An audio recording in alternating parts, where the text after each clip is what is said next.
Hello, this is Pastor Josh, and this is The View from My Chair.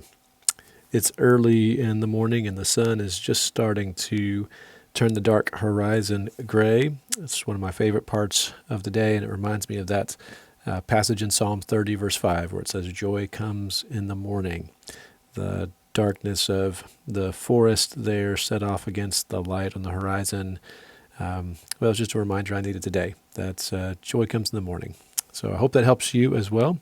We will find joy also in the text for today. This is 1 Peter chapter 2, verses 18 through 25.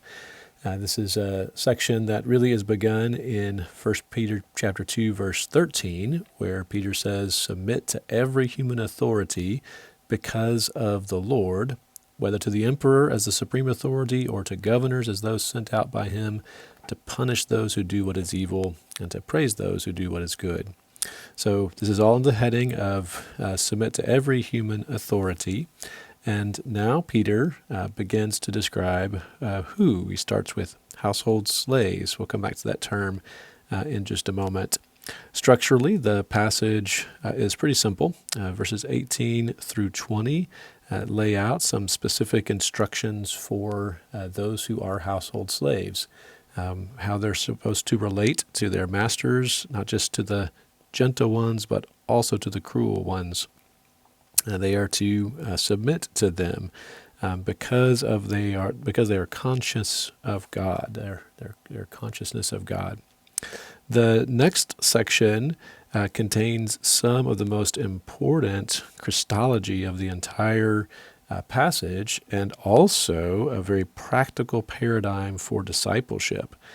We are to do this submission because first we are called to it, and because we are to follow in the steps of Jesus.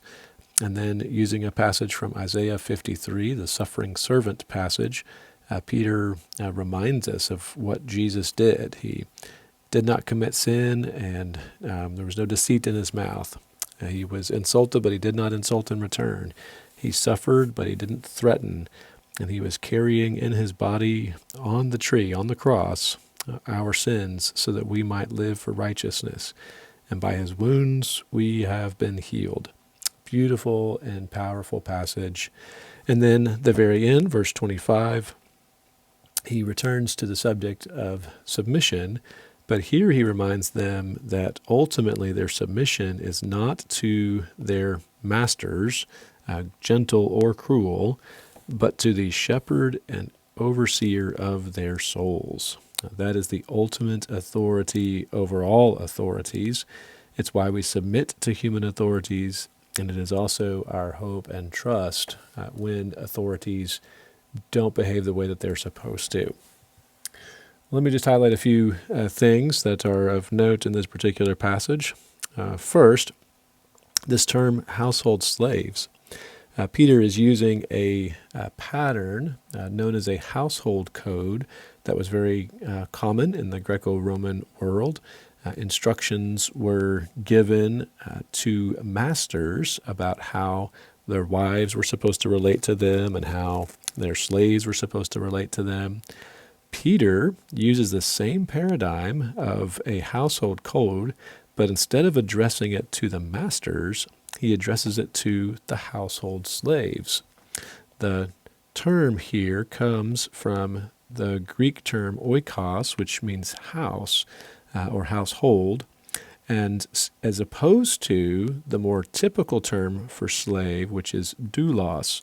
He is specifying a specific kind of relationship. It's the relationship in the household.